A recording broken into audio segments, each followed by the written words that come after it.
Radio Open FM, l'Europe et nous, info, conseils et actu.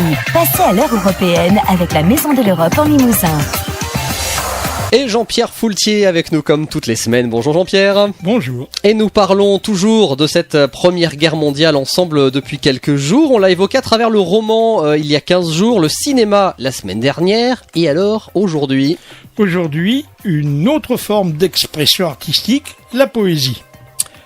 Comme si l'horreur de ce que l'on a qualifié sans exagération de boucherie n'avait pas étouffé la voix de ceux que l'on imagine aux antipodes de la guerre, les poètes.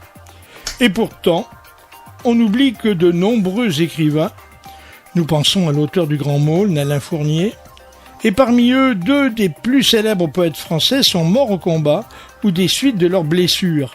Le premier, Charles Péguy, foudroyé en 1914 dans les premières semaines du conflit, était un poète reconnu. Contrairement à ce dernier, dont la poésie n'a pas eu le temps de s'imprégner de l'expérience de la guerre, Guillaume Apollinaire, lui, en a nourri en partie la sienne. Alors, parlons peut-être un peu justement de Guillaume Apollinaire. Un citoyen européen, imaginez, né à Rome, d'une mère polonaise, il vit une partie de sa jeunesse en Belgique, puis à 20 ans, s'installe à Paris, où il s'impose dans le monde de la littérature et s'engage en 1914 dans l'armée française alors que sa naturalisation n'est pas encore acquise. Il est envoyé au front en avril 1915 et moins d'un an après, il reçoit un éclat d'obus dans la tête qui lui vaudra une trépanation et cette image célèbre du poète à la tête bandée. Il ne se remettra jamais bien de sa blessure et l'épidémie de grippe espagnole l'emportera, à 38 ans, 2 jours avant la signature de l'armistice, le 9 novembre 1918. Alors, quand même pour certains, la poésie et la guerre, ça ne va pas ensemble. La guerre de 14 sera présente dans sa poésie, surtout à travers la figure d'une femme, Lou. Lou, c'est Louise de Coligny-Châtillon, qu'il a rencontrée au début de la guerre et avec qui il entretient une relation, disons, tumultueuse. Il lui écrit du front et certaines de ses lettres, écrites en vers, composeront le recueil des poèmes à Lou, dans lesquels il mêle son expérience militaire et son amour pour la jeune femme. Un exemple. Je pense à toi, mon loup, ton cœur est ma caserne, mes sens sont tes chevaux, ton souvenir est ma luzerne. Le ciel est plein ce soir de sabres, d'éperons. Les canonniers s'en vont dans l'ombre, lourds et prompts. Mais près de moi, je vois sans cesse ton image, ta bouche et la blessure ardente du courage. C'est beau, non ? Je pense qu'il y a beaucoup de femmes qui aimeraient qu'on leur parle encore comme ça aujourd'hui. Apollinaire est considéré aujourd'hui comme un des plus grands poètes français. Et beaucoup connaissent ce pont Mirabeau que l'on étudie à l'école. Écoutons-en quelques vers dits par Apollinaire lui-même. L'enregistrement craque un peu, mais il date d'avant 1914. Sous le pont Mirabeau coule la Seine, et nos amours, faut-il qu'ils m'en souviennent, la joie venait toujours après la peine. Vienne la nuit, sonne l'heure, les jours s'en vont de demain.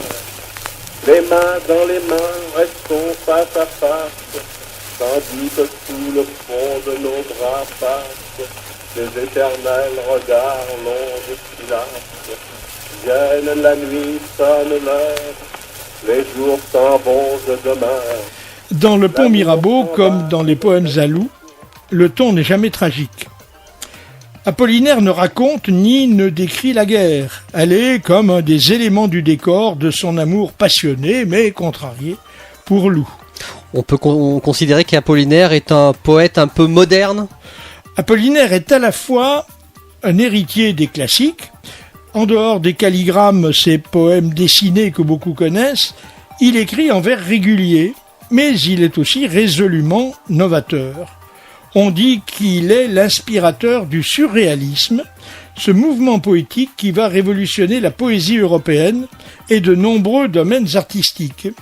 Apollinaire est d'ailleurs le premier à employer le mot en 1917, et les surréalistes se réclameront de lui. Le mouvement Dada, qui en est la première mouture de ce mouvement surréaliste, était né en 1915 en Suisse sous la plume du poète d'origine roumaine Tristan Tzara. Suivra le manifeste du surréalisme d'André Breton en 1924. Beaucoup de poètes qui se rallieront, au moins pour un temps, au mouvement surréaliste, Paul Éluard, Louis Aragon, ont aussi un passé de combattants de la Première Guerre mondiale.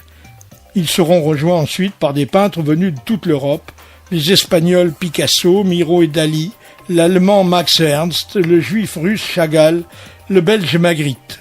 Ça veut dire que le surréalisme serait né de la guerre finalement ? La Grande Guerre, comme on l'appelait, a été un véritable traumatisme. Et le surréalisme apparaît bien comme une réaction provocante et provocatrice des artistes européens aux horreurs et à la folie de la guerre.